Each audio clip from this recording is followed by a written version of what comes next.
स्वयं तुलसीदास भी मानते हैं कि शतकोटि यानी 100 करोड़ रामचंद्र जी का रामायण लिखा जा चुका है। 100 करोड़ से ज्यादा रामायण है। रामचरित्र मानस या भगवान राम के चरित्र के साधारण मनुष्य का जीवन चरित्र भी देखें तो उसमें भी है।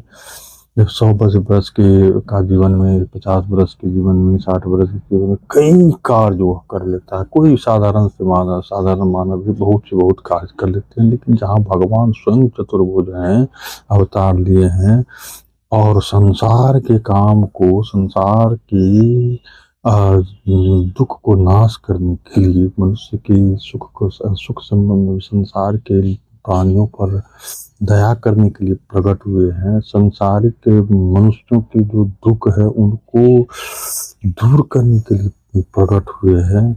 तो वो कितना काम किए होंगे ये तो कहना कठिन है।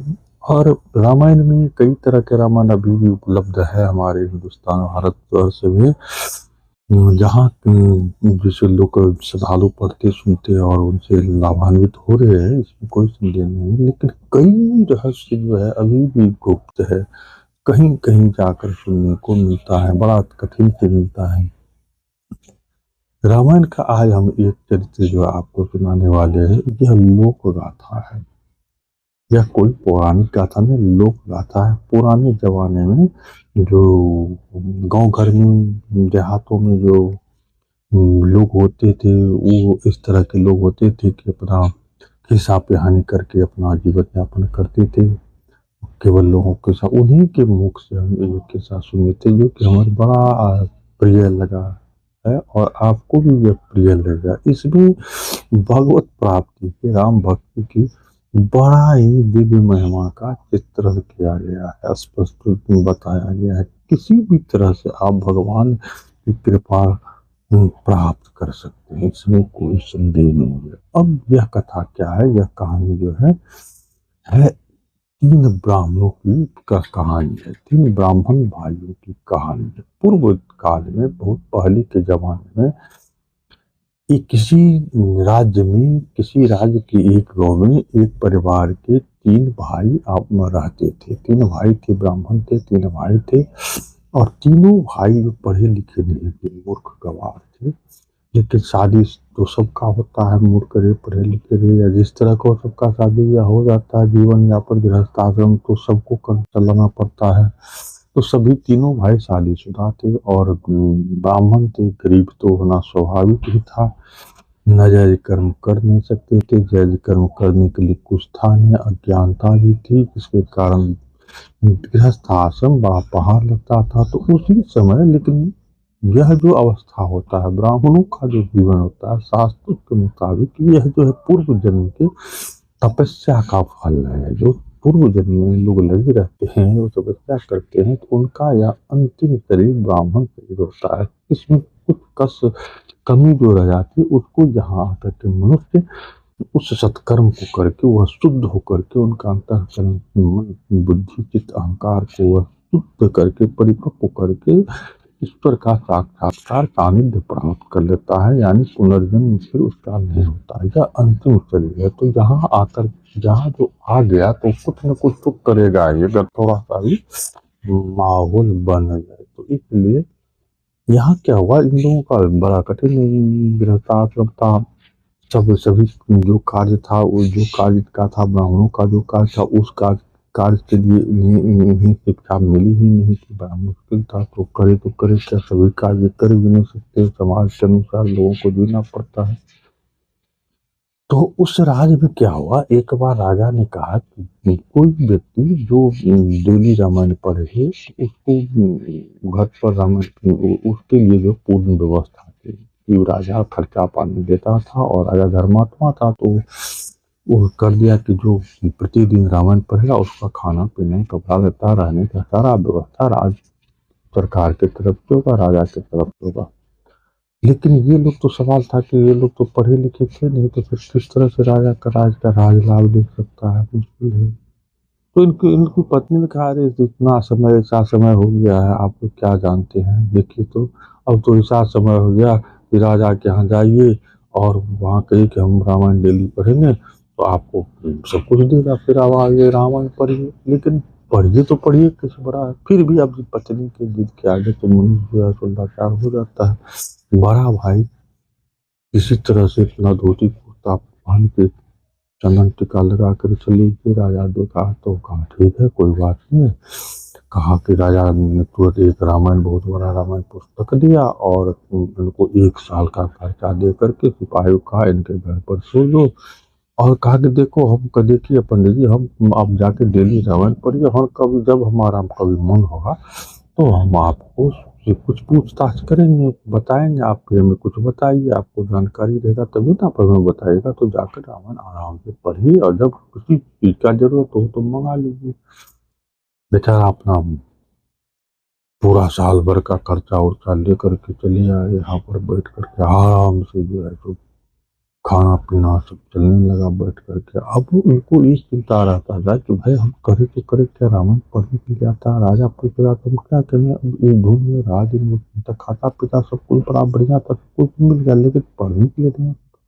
इस अवस्था में करे तो वो एक ही चीज कहता था, राजा पूछेगा तो हम क्या करें। यह ठेठी भाषा में राजा पूछते हम कि कहे रामा हो रामा, यानी राजा जब पूछेगा हमसे तो हम क्या कहेंगे, हे भगवान हे प्रभु। यही वो रात दिन रटता रहता था, सुबह शाम भोर दोपहर। अब तब राजा पूछेगा तो हम क्या कहें, राजा पूछेगा तो हम क्या कहें, यानी राजा पूछते हम की कहवे रामा हो रामा, ऐसे करता रहता था।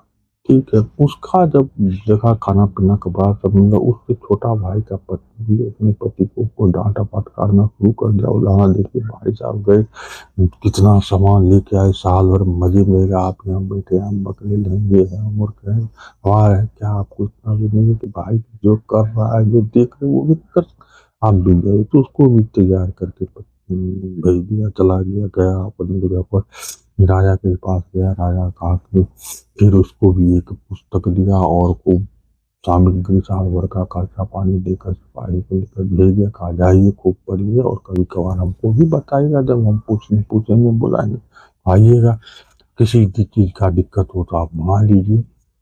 बेचारा जैसे तैसे लेकर चला आया, यहाँ आया तो अब क्या करेगा, ये क्या पढ़ेगा, इसको भी इसका भी वही हाल है।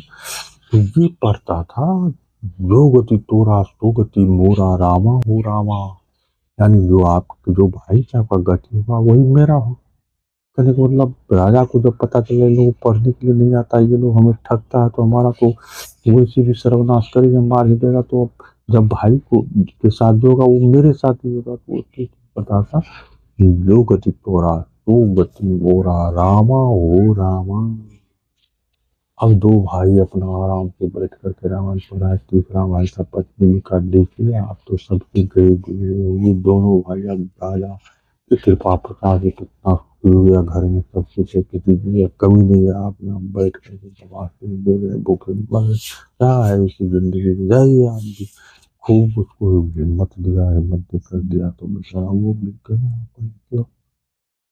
गया उसको भी उसी तरह से राजा सम्मानित किया, एक रामायण दिया को खर्चा पानी दे करके जो है आकर के बेटा आराम से अपना वो भी रहने लगा। अब इसको भी डर होता है हम क्या पढ़े, हमको तो कुछ नहीं आता है। अब बड़का भाई जो कहता है राजा पूछते हम कि कहे रामा हो रामा, छोटका महिला कह रहा है कि हम जो गति तोरा सो गति मोरा, मेरा क्या होगा, अब हम क्या पढ़ें। तो एक कहता है कि जावत बर्तन तावत बर्तन रामा हो रामा, कहने का मतलब जब तक हम लोग हैं तब तक है, उसके बाद तो राजा को जिस दिन पता चल गया कि हम लोग पढ़े लिखे नहीं, राजा को ठगे हैं, तो राजा तो फांसी मृत्यु दंड देगा है, तो जब तक है तब तक है, जाने राम। ये तीनों भाई ऐसे रहने लगे और मुस्लिम रहने लगे। लेकिन ब्राह्मण समाज तो ब्राह्मण समाज है, यहाँ तो बड़ी बड़ी की दाल नहीं चलती है, या उसमें भी तो अगल बगल में तो पड़ोसी के लिए तो ये लोग काले होते हैं। इसमें तो कहने वाली बात नहीं है, कैसा भी पड़ोसी पड़ोसी हो ये लोग तो उसको तोड़ मरोड़ के जो है खत्म कर ही जाते हैं। ये नहीं चाहते हैं किसी का भला। एक कहावत भी है जो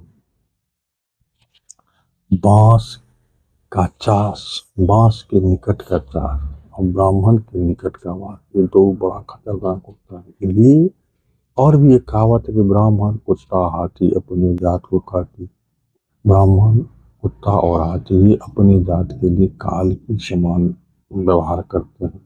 तो ये भी एक समस्या था। ग्रामीण दरों की पड़ोसी देखा, ये तीनों भाई तो बैठ के बड़ा रामायण पढ़ रहा है, आता है तो इन लोगों ने सब मिल करके राजा को कंप्लेन कर दिया, राजा को शिकायत कर दिया, देखो ऐसी बात है कि ये लोग कुछ नहीं जानता, आपको पता है। अब राजा को ये गुस्सा आ गया कि भाई हमको ठका है, क्यों ठका है। तुरंत राजा नोटिस भेजा, चलो अब ये तीनों भाई का हालत खराब क्या करे, लेकिन अपना जो राम राम जो करता था, जो ये तो वो सब चल दे। चलने के बाद क्या हुआ कि रास्ते में एक महात्मा मिले, तो कहा कहाँ जा, पूछा कहाँ जा रहे हैं, तो कहा कि देखिए हम तो ऐसे जा रहे हैं, ऐसे ऐसे बात है।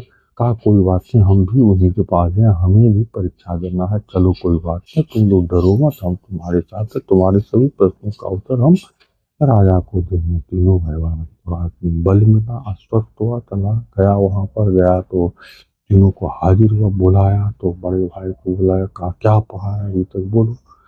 कहा सरकार हम तो इतना ही पढ़े हैं कि राजा पूछते हम कि कहोगे रामा हो रामा। कहा अरे पंडित जी, ये बताइए कि यह रामायण में कहाँ लिखा हुआ है।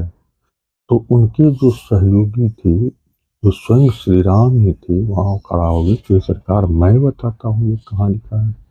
कहा बोलो, कहा देखिए ये तब लिखा है जब भगवान रामचंद्र जी को सुमंत्र जी जब जंगल में छोड़ दिए और वापस चलने लगी, तब तब वह यही बात कहते थे कि राजा पूछेगा तो हम क्या बोलेंगे, क्या बताएंगे कि हमने राम जी को वनवास में छोड़ दिया है, ये तो संभव नहीं है। तो वो रास्ते भर यही रटता रहता, हे राम हे राम हे रमापति, हे दशरथात्मज, हे भरताग्रज, हम क्या जवाब देंगे, हम क्या उनको पूछेंगे, हम क्या उनको जवाब देंगे, हम किस तरह छोड़ दिए। तो ये रामायण की बात ही बता रहे हैं पंडित जी, ये सही है, कोई बात नहीं। राजा बड़ा प्रसन्न हुआ, कहा ठीक है, और भी खर्चा पानी लेकर उसको विदा कर दिया। उसके बाद दूसरे भाई जो था उनको पूछा कि तुम क्या पढ़ा है पंडित जी, आपने क्या पढ़ा है रामायण के अंतर्गत। कहा जो गति तोरा सो गति मोरा रामा हो रामा। कहा रो कैसे कैसे, ये कहाँ लिखा है पंडित जी बताइए। उनके साथ में जो आए हुए थे साधु महाराज था, हमने कहा देखिए क्या बात करते हैं, ये रामायण की ही लिखी बात है। कहा कैसे। कहा देखिए जब सुग्रीव जी और रामचंद्र जी मिले और रामचंद्र जी ने सुग्रीव जी को पूछा कि हो क्या हाल है मित्र, तो सुग्रीव जी यही कहते हैं जो गति तोरा सो गति मोरा रामा हो रामा। अर्थात हे रामचंद्र जी, जैसे आप अपने राज से निष्कासित है, आपका पति का जैसे हरण हो गया, वैसा ही हाल मेरा है। कि यह भी एक प्रसंग है और यह भी रामायण के अंतर्गत ही है। राजा प्रसन्न हो गया, बात तो सही है, यथार्थ है। उनको पुरकस नाम दे पुरस्कार दे करके राजा सम्मानित करके घर भेज दिया। तीसरा भाई जो था वो तो कहा कि आप क्या पढ़े हो पंडित जी, तो उन्होंने कहा कि सरकार हम तो इतना ही पढ़े, दो गति जावत वर्तन तावत वर्तन रामा हो रामा। तो कहा ये कहाँ है पंडित जी, रामायण में लिखा हुआ। फिर उनके साथ जो वो आए हुए आगुन साधु साधु थे, उन्होंने कहा महाराज ये भी है रामायण। कहा कहाँ है। कहा देखिए आप रामायण में जब हनुमान जी लंका जला करके निकल गए चले गए, तो वहां का जो प्रजा था, वहां का जो राक्षस राक्षस थे, वह सब यही कहते थे राजू, जिसका दूत आकर के पूरी लंका को जला करके खाक कर दिया, रावण के पुत्रों को कई सेना को अकेले मार दिया, वो आएंगे तो क्या होगा, अर्थात हम सब कोई भी नहीं बचेंगे, जब तक है तब तक है। यही ये कह है कि यही इनका कहने का मतलब यही है, यही है इनका भाव है। ये सुंदरकांड का प्रसंग है। महाराज चूंकि भगवान राम जिसका मर्द करते हैं, जा पर कृपा राम की हुई था पर कृपा करे सब कोई, चूंकि राम का नाम लेने के राम की कृपा उन्हें प्राप्त हो गया था, तो उस पर राजा की कृपा हो गई और उसे भी राजा खूब धन्य धान देकर पुरस्कृत करके उनको भी विदा किया। ये है राम नाम की महिमा। और इसी राम नाम की महिमा का क्या बात करे, कौन गुणगान करते हैं। राम भगवान राम ही इस नाम का बखान कर सकते हैं, इसकी महिमा का वर्णन कर सकते हैं। कौन समर्थ से भी हो सकते हैं, लेकिन और तो कोई संसार में यदि राम नाम की महिमा का विस्तार से वर्णन करते हमारे जैसे कुछ जाने क्या कर सकते, तो भी प्रचार प्रसार के लिए, आपके भक्ति को बढ़ाने के लिए हम यह छोटा सा प्रसंग जो लोक गाथा में प्रचलित था, भगवान राम को प्रसन्न करने वाला यह लोक गाथा आपको सुनाया। उम्मीद है आप जरूर प्रसन्न होगा। यदि प्रसन्न हों आप भी प्रसन्न हैं और आपको यह गाथा भी पसंद किया हो तो हमारे चैनल को लाइक करके, सब्सक्राइब करके, शेयर करके, कमेंट में जय श्री राम, जय श्री राम।